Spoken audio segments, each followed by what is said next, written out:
there was actually something else that happened in the NBA last night. So as of last night at midnight, over 100 players who signed in the offseason, they're now eligible to be traded. So this marks the unofficial opening of the NBA trade season. Can you believe it? So with that, we need to bring in Bobby Marks, our front office insider and salary cap expert. Either way, Bobby, what exactly has changed as of today? Yeah, most free agents, Malika, that signed contracts in the offseason are now eligible to be traded. So we are looking at 85% of all players that are trade eligible. Certainly there's a handful of players like the Cavaliers' Jared Allen, the Lakers' Talon Horton-Tucker that are still ineligible. They have a January 15th trade restriction there. But I don't want to pour cold water on December 15th just because the last time we saw a trade was December of 2010. Terrence Williams in New Jersey was traded to Houston for 2 future second-round picks. So it does open up more dialogue. I wouldn't expect the floodgates. I think a lot of it, what's going to happen, Malika, is next week when all 30 teams are in Las Vegas for the G League Classic, where certainly more dialogue will be going on. Interesting. So 2 players we haven't seen on the court this season are Ben Simmons and Kyrie Irving, and they have been discussed in all kinds of trade scenarios. So does the market for either one of them heat up right now? Well, I think the market for Simmons opens up when you're looking at 3-team deals, 4-team deals, where Philadelphia can kind of get more players involved. Certainly if teams have buyer's remorse from this offseason, it just kind of opens up the playing field more. I think the market for Simmons is always going to be as far as if Philadelphia is looking for more than just that top 25 player and if their demands change a little bit. And as regards to Kyrie, it's going to be interesting here is that there's still that sense that Irving will be back some point of the season. Will Brooklyn roll the dice past February 10th and have him on the roster when we get towards the playoffs? Even if the belief that he will not be, certainly not vaccinated. And there'll be a moment of truth for both teams when we get closer to February 10th. And certainly with Simmons, when you look at it, are the Sixers content on not doing a Simmons deal to their liking and kind of just waiting until the offseason? So we can't talk about trade scenarios, Bobby, and not mention the Lakers. So what moves, if any, are on the table for LA? Yeah, I call them what you see is what you get right now. And I think when you look at this Laker team, you have $120 million in salary with LeBron, AD, Russell Westbrook.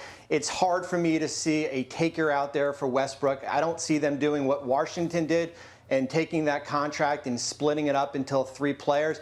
I think the one name certainly that has the most value on this team is Talon Horton-Tucker. He cannot be traded until January 15th. The Lakers also have a 2027 or 2028 first-round pick to add in a deal. So that would be the name to circle. But as far as the big 3 staying intact, I think we'll see that when we get past the deadline. Interesting. Well, that's something we're definitely going to be keeping an eye on and checking in with you routinely as we approach those dates. Bobby, thank you so much.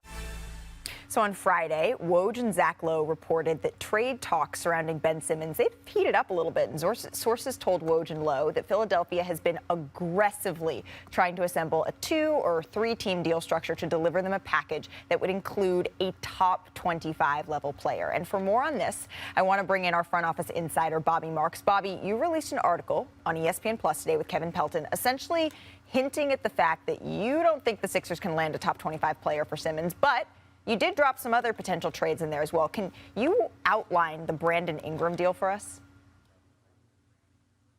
Yeah, you're right. I think a top 25 player is a challenge, and that leads us to those next all-star level players. I call them the Tier B All-Stars, and it certainly starts with Brandon Ingram. It's a straight salary swap, Ingram for Simmons. I think the big question, Malika, is how does it fit in Philadelphia, where you already have Tobias Harris? And how does it fit in New Orleans, where you have Zion Williamson, although injured?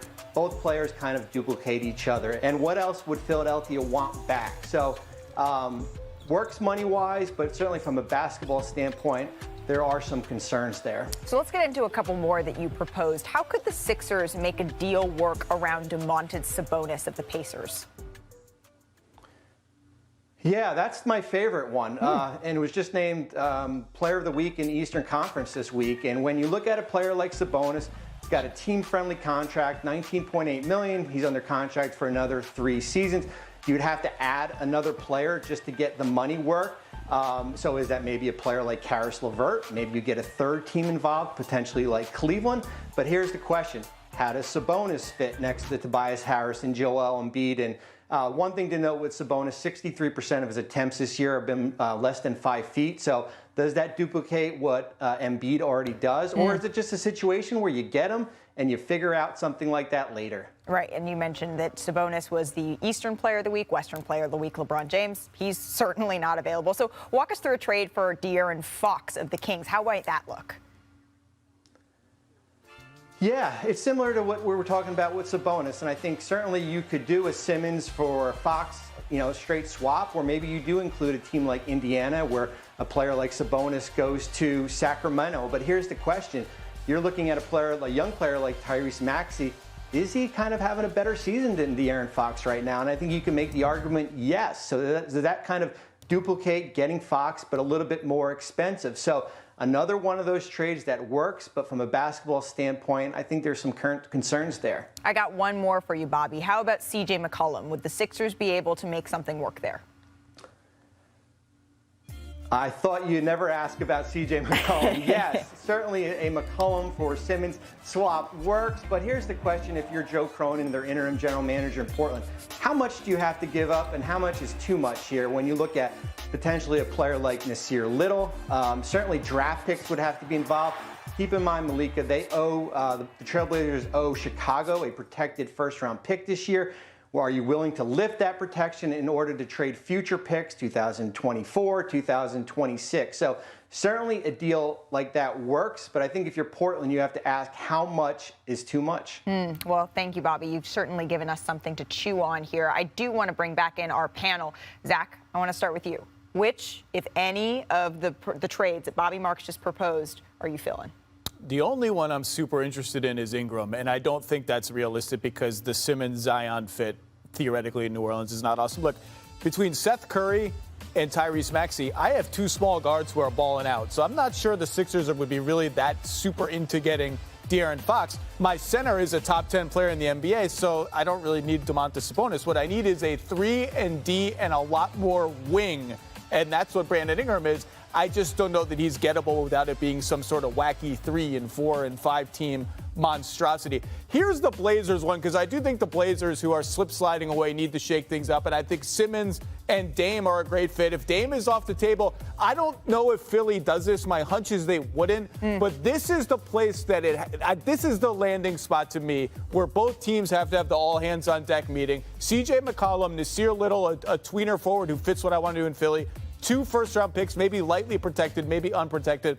That's the point where Portland, I think, is giving up a fair price. Anything more, and I think they get spooked. We're giving up too much of our future. Anything less, Philly doesn't listen. I don't know if the Sixers do that deal, but that's a fair-ish trade to me. I like that. It's not in like you're speaking the gospel. Yeah, preach, Zach, because, I was looking at this and writing notes as you were going. B.I. and Sabonis, 3 and D, you sort of feel good about the defensive prowess of the Sixers.